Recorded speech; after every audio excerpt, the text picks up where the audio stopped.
అందరికీ నమస్తే అండి.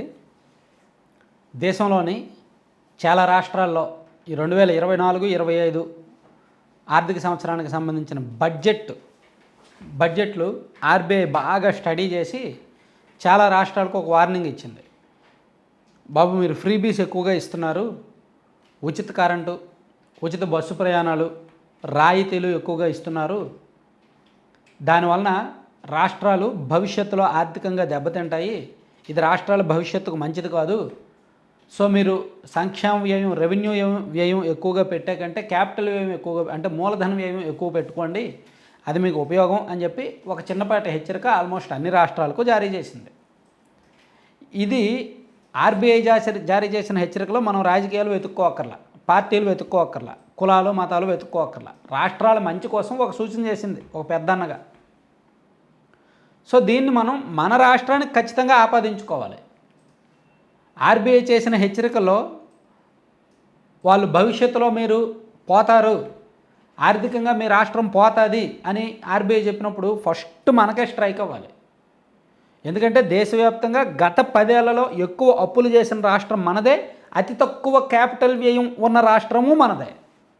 అంటే అప్పులు ఎక్కువ చేశారు, ఆ అప్పులతో క్యాపిటల్ వ్యయం అంటే మూలధన వ్యయం చేస్తే తప్పులేదు. ఇప్పుడు ఉదాహరణకి అమరావతి నిర్మించడానికి రాష్ట్ర ప్రభుత్వం అప్పు చేస్తుంది కదా, ప్రపంచ బ్యాంకు నుంచి 15,000 కోట్లు అప్పు చేస్తున్నారు. అది అమరావతిలో ఉన్న వాళ్ళకి సంక్షేమ పథకాల రూపంలో ఇవ్వట్లా, అమరావతిలో ఇన్ఫ్రాస్ట్రక్చర్ డెవలప్మెంట్ కోసం, రాజధాని కట్టడం కోసం కడుతున్నారు. కాబట్టి అది మూలధన వ్యయం కిందకు వస్తుంది. ఆ అప్పులు ఇబ్బందే లేదు, ఆ అప్పులు తప్పే కాదు.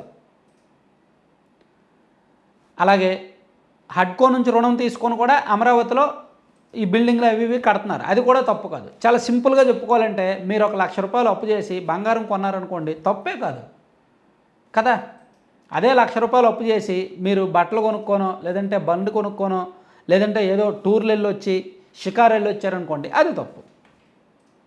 ఎందుకంటే ఒకటేమో పెట్టుబడి పెట్టారు, అది భవిష్యత్తులో అయినా సరే దాని వాల్యూ పెరుగుద్ది, దానివల్ల మనకు తిరిగి సంపద వస్తుంది. కానీ దీనివలన డబ్బులు ఖర్చు తప్ప సంపద రాదు. అది చాలా సింపుల్గా పచ్చిగా అందరికీ అర్థమయ్యేలా చెప్పుకోవాలంటే. సో ఈరోజు సాక్షిలో ఒక వార్త రాశారు, 17,000 కోట్లు అప్పు చేస్తుంది రాష్ట్ర ప్రభుత్వం అని. ఈ 17,000 కోట్లు ఎందుకు? ప్యూర్లీ దీనిలో 90% మూలధనం ఏమే ఖర్చు పెడతారు.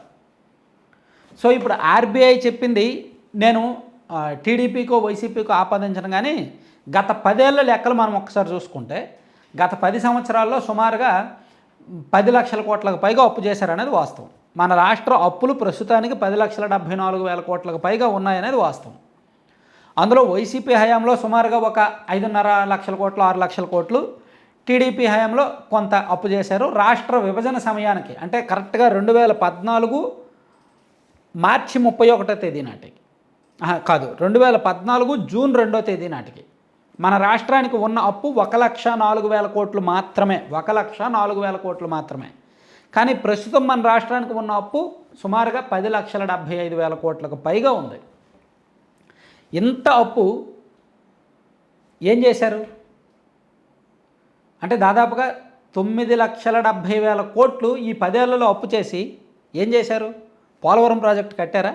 గట్టిగా కడితే 50,000 కోట్లు పోలవరం ప్రాజెక్టు కట్టేయచ్చు. అంటే మొత్తం చేసిన అప్పులో అది 5%. కానీ పోలవరం ప్రాజెక్టు కట్టలా. పోనీ అమరావతి ఏమైనా కట్టేశారా? ఈ 10 ఏళ్లలో రాజధాని కట్టారా? గట్టిగా చేస్తే ఒక 50,000 కోట్లు అమరావతి అయిపోద్ది, కానీ కట్టలా. పోనీ ఏమైనా ఇంకా వేరే నీటి ప్రాజెక్టులు ఏమైనా కట్టారా? కానీ కట్టలా. కానీ డబ్బులన్నీ అయిపోయినాయి.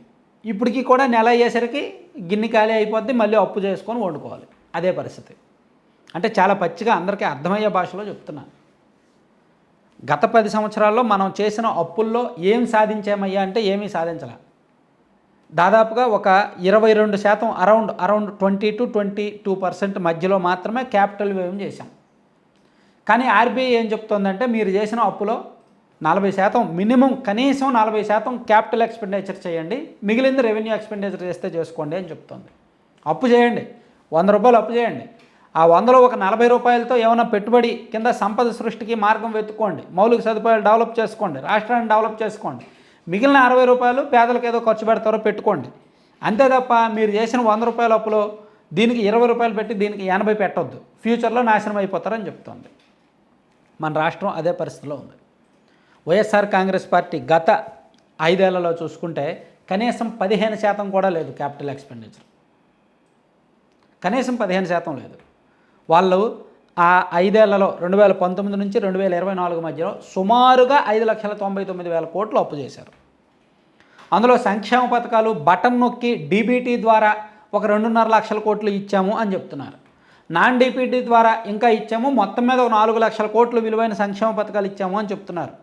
మరి మిగిలిన డబ్బులు ఏమైనట్టు? మిగిలిన డబ్బులు మేము జీతాలు ఇచ్చాము, ఎంప్లాయీస్కి వేతనాలు ఇవ్వాలి, పెన్షన్లు ఇవ్వాలి కదా, అలాగే ఎమ్మెల్యేలకు డబ్బులు ఇవ్వాలి కదా, అలాగే ప్రభుత్వ నిర్వహణ ఉండాలి కదా, దానికి ఖర్చు చేసాము అని చెప్పొచ్చు కాక. సో దానికి ఖర్చు చేసామని చెప్తున్నప్పుడు మరి రాష్ట్ర ప్రభుత్వానికి ఆదాయం వస్తుందిగా. ప్రతీ నెల మనకు ప్రతి సంవత్సరం మనకు 1,60,000 కోట్ల ఆదాయం వస్తుందిగా. మరి అదేం చేసినట్టు? అంటే మనం ఇలా ఏ విధంగా చూసుకున్నా సరే మన రాష్ట్రానికి ఆర్థిక క్రమశిక్షణ అనేది లేదు. ఆర్థిక క్రమశిక్షణ గాడి తప్పింది. దీన్ని గాడిలో పెట్టుకోలేకపోతే భవిష్యత్తులో దెబ్బతింటాం. సో ఇప్పుడు కూటమి ప్రభుత్వానికి అంత ఈజీ కాదు. వీళ్ళు కూడా సంక్షేమ పథకాలు అంటే ఫ్రీబీస్ హామీలు ఎక్కువగా ఇచ్చారు. ఆర్బీఐ ఇచ్చిన వార్నింగ్ ఖచ్చితంగా మనకే వర్తిస్తుంది. మనతో పాటు ఇతర రాష్ట్రాలకు వర్తించినప్పటికీ ఎక్కువగా మనకే వర్తిస్తుంది. ఉచిత బస్సు హామీ ఒకటి పెండింగ్ ఉంది. రైతులకు కరెంటు ఉచితంగా ఇవ్వాలి, తప్పదు. రైతులకు కరెంట్ ఇచ్చినా వాళ్ళు పండిస్తారు కదా, వాళ్ళు ఎంతో కొంత ఉత్పత్తే కదా, తప్పు లేదు. సో అట్లా చాలా పథకాలు వేస్ట్ పథకాలు అయిపోతున్నాయి, వృధా అనమాట. ప్రజలను సోమరులను చేయడానికి మాత్రమే ఉంటున్న పథకాలు. దానివలన అవినీతి పెరగడం. ఇప్పుడు రేషన్ బియ్యం ఇస్తున్నారు, దానిలో మనం కల్లారా చూస్తున్నాం కదా, బియ్యం తీసుకోకుండా డబ్బులు తీసుకుంటున్నారు, అమ్ముకుంటున్నారు. కల్లారా మన కళ్ళెదురుగా జరుగుతున్న అవినీతి అది. మన కళ్ళెదురుగా జరుగుతున్న నిధుల దుర్వినియోగం అది. మన కళ్ళెదురుగా జరుగుతున్న మిస్యూజ్, ఫైనాన్షియల్ ఇండిసిప్లిన్. ఏమైనా చేయగలుగుతున్నారా? ప్రభుత్వాలు ఏమైనా చేయగలుగుతున్నాయా? మీడియా ఏమైనా చేయగలుగుతుందా? మనం ఏమైనా చేయగలుగుతున్నామా? ఇటువంటివి ఎన్నో. సో ఇవి వద్దు అని ఆర్బీఐ చెప్తోంది. సో వింటారా వినరా ఎవరిష్టం వాళ్ళది. వినకపోతే ప్రజలు ఓట్లేరు. Thank you.